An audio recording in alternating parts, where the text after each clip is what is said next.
नाम जप से ही परम मंगल है। नाम जप जैसा कोई तीर्थ नहीं, नाम जप जैसा कोई दान नहीं, नाम जप करने वाले जैसा कोई महान नहीं।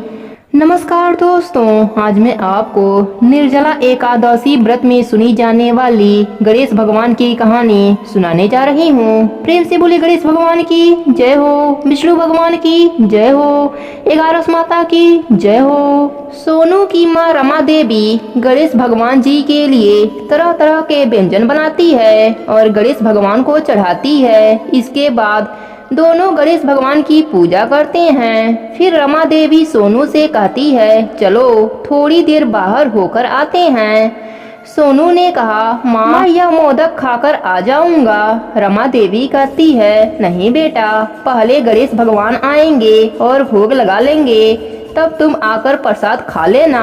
फिर माँ बेटे बाहर चले गए और दरवाजा बंद कर दिया। सोनू ने कहा, माँ मुझे गणेश भगवान की एक कहानी सुनाओ ना। रमा देवी ने कहा, अच्छा तो सुनो यह कहानी। देवी पार्वती गणेश भगवान से बहुत प्यार करती थीं। एक दिन जब गणेश भगवान आकाश में घूम रहे थे तो किसी ने उनके लिए लड्डू और मोदक बनाए। गणेश भगवान को मिठाइयों की सुगंध आ गई। फिर क्या था, गणेश भगवान एक छोटे से बच्चे का रूप लेकर उस औरत के पास आए जो उनके लिए मिठाइयाँ बनाई थी। बच्चे के रूप में गणेश भगवान ने उस औरत से कहा, माँ मैं बहुत भूखा हूँ, मुझे कुछ खाने को दे दो ना। तब औरत को उस बच्चे को देख बहुत दुख हुआ और गणेश भगवान के लिए उसने जो कुछ भी बनाया था सारा उस बच्चे को दे दिया। उसे देखकर बड़ा आश्चर्य हुआ कि उस बच्चे ने कुछ ही मिनट में सब कुछ चट कर लिया। खा पी कर गणेश भगवान बहुत प्रसन्न हुए और उस औरत को अपना असली रूप दिखाया और बोले, मैं तुम पर अत्यंत प्रसन्न हूँ। तुमने एक ऐसे बच्चे को खाना खिलाया जो भूखा था। गणेश भगवान ने उसका खाली पात्र सोने के गहनों से भर दिया, उस औरत को आशीर्वाद दिया और अंतर ध्यान हो गए। अब गणेश भगवान अपने निवास पर जाने लगे और अपनी माँ के बारे में सोच रहे थे। इसी बीच चंद्रमा जी गणेश भगवान को देखकर हंसने लगे और बोले, गणेश जी आप इतना इतना खाएंगे तो आपका पेट और बाहर निकल जाएगा। इस बात से गणेश भगवान क्रोधित हो गए और चंद्रमा को श्राप दे दिया कि तुम्हारी रोशनी समाप्त हो जाए। अब तो चंद्रमा जी गणेश भगवान के आगे आकर रोने लगे और क्षमा मांगने लगे। चंद्रमा जी को रोते देख गणेश भगवान को उन पर दया आ गई। गणेश भगवान ने कहा, ठीक है, अब से तुम पूरे माह में सिर्फ एक दिन पूरा दिखाई दोगे, बाकी दिन कम ज्यादा होते रहोगे। यदि कोई मेरी जन्मदिन पर यानी भाद्रपद के गणेश चतुर्थी पर तुम्हें देख लेगा तो वह अपने साल को कोसेगा। इतना कहकर गणेश भगवान अंतर ध्यान हो गए। रमा देवी ने कहा, अब तुमने कहानी सुन ली। जो भी गणेश भगवान की कहानी कहता या सुनता है उसे गणेश भगवान का आशीर्वाद प्राप्त हो जाता है। इसके बाद दोनों माँ बेटे घर का दरवाजा खोला और अंदर गए। घर के अंदर बर्तन से मोदक और लड्डू गायब हो चुके थे और उनके जगह सोने के आभूषण आ गए थे। माँ बेटा दोनों आश्चर्यचकित रह गए। दोनों कहने लगे, जय विनायका गणपति बप्पा मोरया। हे गणेश जी महाराज, जैसे आपने उन पर अपनी कृपा करी वैसे ही अपने सभी भक्तों पर अपनी कृपा बनाए रखना। सबके व्रत को पूर्ण करना, कहानी अधूरी हो तो पूरी करना, पूरी हो तो मान रखना। प्रेम से बोले गणेश भगवान की जय हो, विष्णु भगवान की जय हो। एक समय की बात है, एक गांव में एक किसान का परिवार रहता था। उस किसान के 5 बेटे थे। सबसे बड़े बेटे का नाम भोला था। नाम के अनुसार ही उसका मन भी भोला था। वह कोई भी काम धंधा नहीं करता था, ना ही अपने पिताजी के साथ खेत में काम करने जाता था और ना ही एक पैसा बाहर से कमा कर लाता था। इस बात से उसके माँ बाप और भाई हमेशा उसको डांट लगाते थे।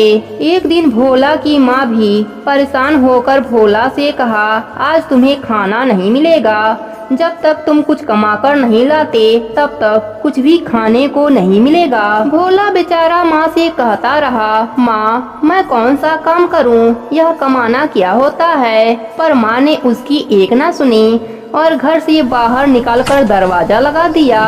बेचारा भोला सोचता रहा, यह कमाना क्या होता है। यही सोचते सोचते वह जंगल के पास बने गणेश भगवान के मंदिर में पहुंच गया। वहां जाकर वह लोगों को खोजने लगा पर उसे कोई नहीं दिखा। फिर गणेश भगवान के प्रतिमा के आगे बैठकर बोलने लगा, गणेश भगवान जी मुझे कमाना है, गणेश भगवान जी मुझे कमाना है, मैं कैसे कमाऊं। ऐसे ही कहते कहते कई घंटे हो गए। गणेश भगवान उसके इस प्रेम से बहुत खुश हुए और प्रकट होकर बोले, भोला क्या बात है, तुम परेशान क्यों हो। भोला ने कहा, आप कौन हैं। गणेश भगवान ने कहा, मैं गणेशा हूँ। तब भोला ने कहा, गणेशा मुझे कमाना है पर मैं कैसे कमाऊं। तब गणेश भगवान ने कहा, भोला तुम कोई काम करो।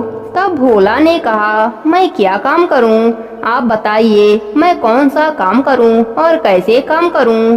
तब गणेश भगवान ने कहा, देखो इस मंदिर में कितने पत्ते बिखरे हैं, तुम इन्हें इकट्ठा करके अपने घर रखाओ। फिर भोला ने पेड़ की एक बड़ी सी डाली तोड़ी और मंदिर के एक तरफ से बहारना चालू किया। भोला अपने फटे पुराने गमछा में उन पत्तों को बांधा और अपने घर के तरफ दौड़ा और घर जाकर झोपड़ी के एक कोने में पत्तों को रख दिया। फिर मंदिर के तरफ दौड़कर आया। उसे तो बस इस बात की खुशी थी कि उसे काम करना आ गया। उसे लगता था इसी को कमाना कहते हैं। फिर से भोला मंदिर के पत्तों को अपने फटे पुराने गमछों में बांधकर फिर अपने घर पर रख मंदिर के तरफ आया। उसकी माँ उसको आते जाते देखा। वह सोचने लगी, यह भोला आज इतना क्यों दौड़ रहा है और यह अपने गमछा में क्या बांध कर ला रहा है। फिर उसकी माँ घर के कोने में देखने गई। वहाँ वह देखती है कि हीरे मोतियों का ढेर लगा है। वह तो हैरान रह गई, अरे भोला आज यह क्या कर दिया। भोला की माँ को लगा भोला कहीं से चोरी करके लाया है। तब तक भोला अपने सर पर एक मोटरी फिर से पत्तों को लाकर पटका। उसकी माँ भोला को पकड़कर बोली, भोला तुमने कब से चोरी करना सीख लिया। भोला ने कहा, माँ चोरी क्या होता है। तब उसकी माँ ने पूछा, यह धन तुम कहाँ से ला रहे हो। भोला ने कहा, माँ यह धन नहीं है, यह तो मंदिर के पत्ते हैं। जंगल के पास जो मंदिर है वहीं पर एक आदमी मिला था, उसका नाम गणेशा था। उन्होंने मुझे काम करना और कमाना सिखाया है। मैं तो बस उन्हीं के कहे अनुसार काम कर रहा हूँ। भोला की माँ यह सुनकर समझ गई कि जरूर गणेश भगवान होंगे। भोला की माँ बोली, भोला मुझे भी ले चल। फिर दोनों दौड़कर मंदिर के तरफ भागे। मंदिर में कोई नहीं था। भोला ने कहा, अभी तो गणेशा यहीं पर थे, पता नहीं कहाँ चले गए। भोला की माँ गणेश भगवान के प्रतिमा के आगे झुककर बोली, प्रभु आपने मेरे बेटे पर कृपा करी। आप धन्य हैं, आप कृपा निधान हैं, आप संकट नाशन हैं। भोला पर गणेश भगवान की ऐसी कृपा हुई कि भोला का दिमाग भी तेज हो गया। अब भोला उन धन से बड़े बड़े व्यापार चालू कर दिया और गणेश भगवान की कृपा से सेठ कहलाने लगा। पर वह उस मंदिर में जाना नहीं छोड़ा था। रोज सुबह होते ही वह उस मंदिर में जाता, मंदिर की साफ सफाई करता और पूजा अर्चना करता। गणेश भगवान की कृपा से भोला का कार्य दिन दूना रात चौगुना तरक्की करने लगा। हे गणेश जी महाराज, जैसे आपने भोला पर अपनी कृपा करी वैसे ही अपने सभी भक्तों पर अपनी कृपा बनाए रखना। कहानी अधूरी हो तो पूरी करना, पूरी हो तो मान रखना।